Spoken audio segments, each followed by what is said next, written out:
Hello, I'm Silent Death, and welcome to the third episode of the comprehensive Ferram Aerospace Research tutorial. Today, we'll be covering control surfaces, where to place them, how they work, what all the sliders mean, and swept wing design, how it relates to Mach cones, what a Mach cone is, what the Mach angle is, how to calculate the Mach angle, what shape of swept wings to use, etc. Now let's discuss control surfaces and the control surface menu. If we look here, we have, instead of just having the toggle options that you find in stock, we have various percentages for pitch, yaw, roll, angle of attack. We also have this control deflect option, which is new, flap or spoiler options, the flap or spoiler deflect option, and the mass strength, which is also available on the wings. This is quite similar to the toggle option that you will find in stock. You can disable or enable the control surfaces for different control inputs. So you can see here I have this set to 100% pitch and 0% yaw, 0% roll, 0% angle of attack. That means it will only move once I touch the pitch controls. I have the control deflect set to 20, so that at full pitch input, it will deflect 20 degrees.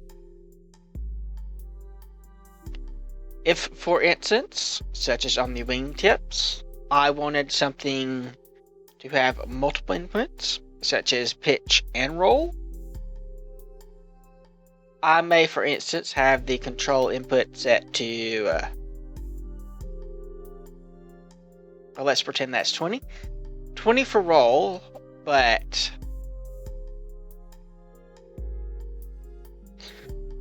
only 10 for pitch. That way, even if I'm pitching up all the way, I will still have some roll control.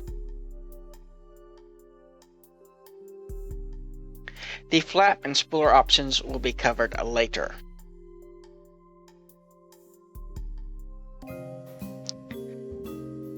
Another thing that is not available in stock is the angle of attack percentage. Angle of attack is the difference between the direction you are going and the direction you are facing. Basically, the difference between the direction you are pointing and the prograde marker on the nav ball. This allows you to automatically tune the control surfaces based on how far off you are from your velocity vector. For instance, if we set these at 100%, angle of attack, they would equal our angle of attack pitched up. So if we were flying at a 10-degree tilt upward relative to our velocity vector, these would be pitched 10 degrees. This isn't used as frequently, mostly because it takes a little bit to wrap your head around it, but it can be quite useful for fine-tuning your controls.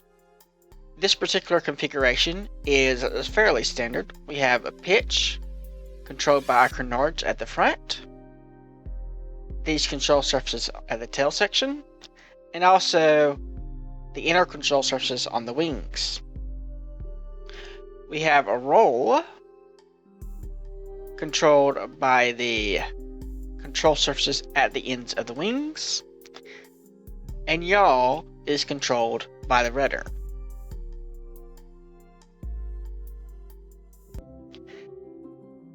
Control surfaces work by doing two different things. The first off, they provide a leverage.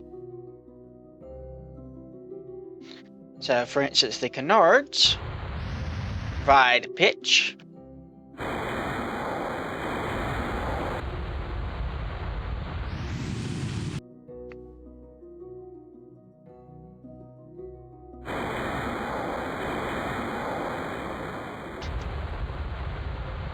The inner control surfaces on the wings can also provide pitch.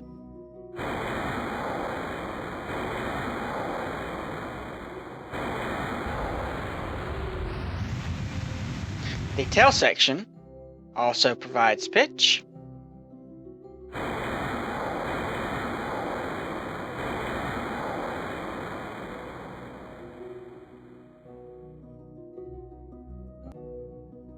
The surfaces at the tips will provide a roll.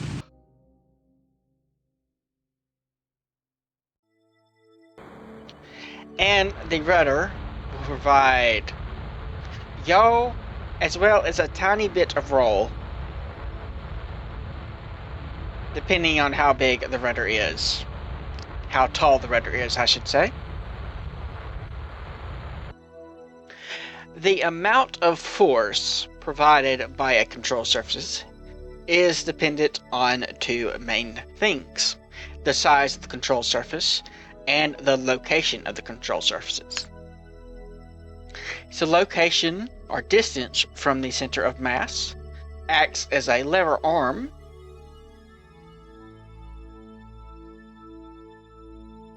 allowing smaller control surfaces at the tips, for instance, to produce more pitch than control surfaces near the center of mass, such as the ones we have on the inside of the wings. It's also why we put the roll controls on the outside of the wings, because they're further from the center of mass relative to the direction we're going to be controlling. Thus, they will provide a greater effect for less effort. In addition to providing leverage, the control surfaces also shift the center of lift. Here is the plane with neutral control, and here is the plane with 100% pitch. You can see the center of lift has shifted down and a little bit forward. Since our canards are somewhat balanced out by the tail section, it has not shifted very far forward.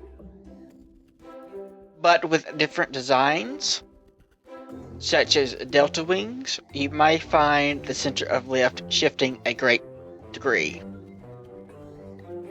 which may or may not be desirable.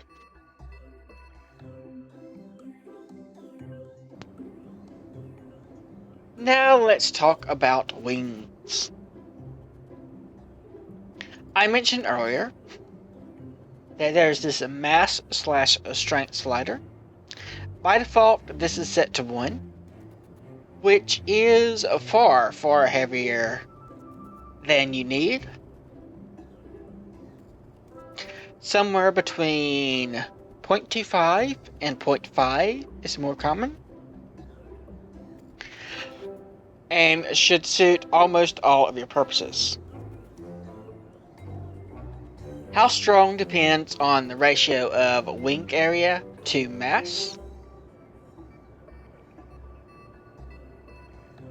how you're going to be flying your plane. Something that you're going to be making hard turns at high speed is going to need stronger wings. It also depends on the amount of weight you have attached to your wings. So if you had engines slung underneath the wings, they would need to be a little bit stronger. This affects how easy your wings are to rip off due to aerodynamic pressure.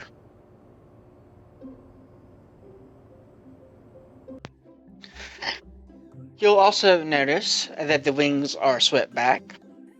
Pretty much all modern jets have their wings swept backwards, as having swept wings decreases the amount of drag.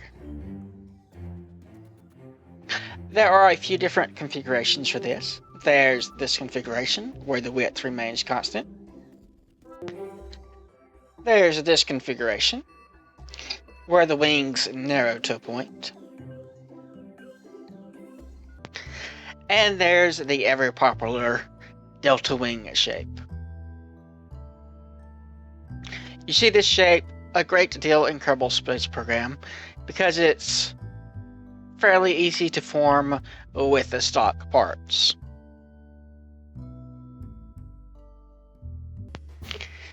Wings can also be swept forward, such as in this design. Those are only a few of the variations of swept wing designs. There are many more. Now comes the difficult question of how much should you sweep your wings? To answer that, you need to understand what is going on.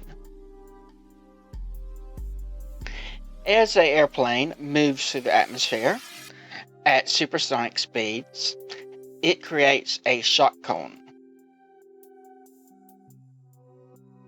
The angle of this cone is defined by what is called the Mach angle, which is simply arc sine or inverse sine of 1 over the Mach number.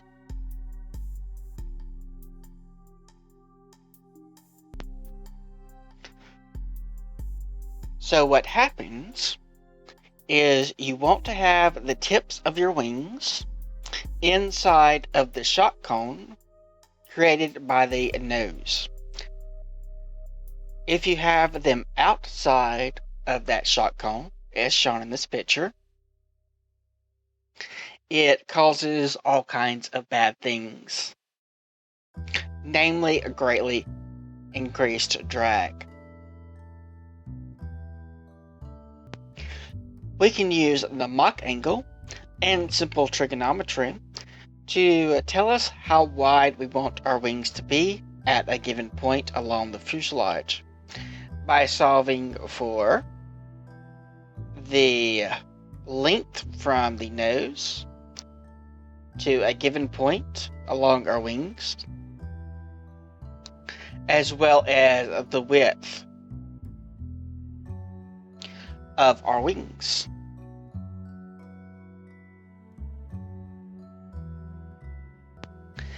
Let's do an example. We can take what we know about the velocity curve of our engines,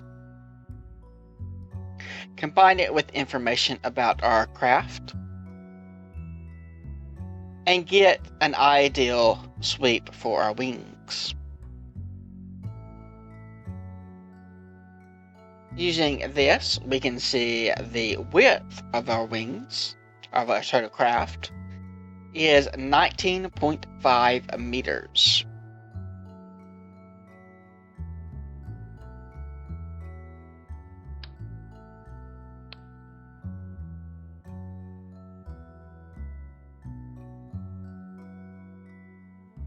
And we can see that the length is 15.3, thus the length to the leading edge is 15.3 minus 2.25, so probably 13 even. Let's plug those numbers into our equation, which tells us that at this point, our width should be 7.75 meters. Thus, we either need to sweep our wings back further or shorten our wings. If we wish to sweep them back further and keep this width, we can solve for the length. That gives us a value of 32.7. A pretty extreme sweep.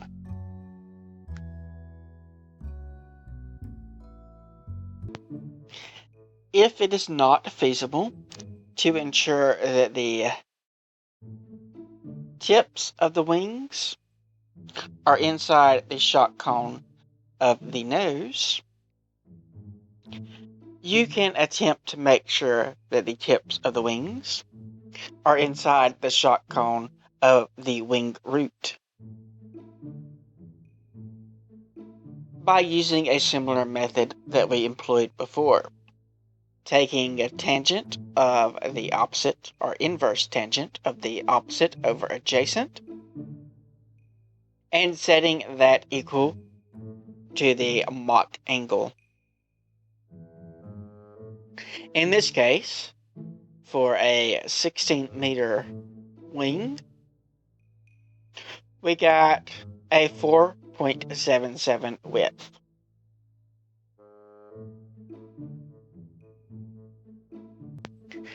This is, of course, just one consideration for building an aircraft. There are many other considerations, some of which may override these. For instance, merely having more thrust can override having increased drag from not having your wingtips inside of your shock cones. That is it for this episode. If you have any questions, leave a comment below and I will do my best to answer them. In the next episode, we will be covering some vital mods for use with Ferram Aerospace Research. Like if you like, subscribe if you're not, leave a comment if you have anything to say. I do read all the comments. Thanks for watching, and I will see you next time.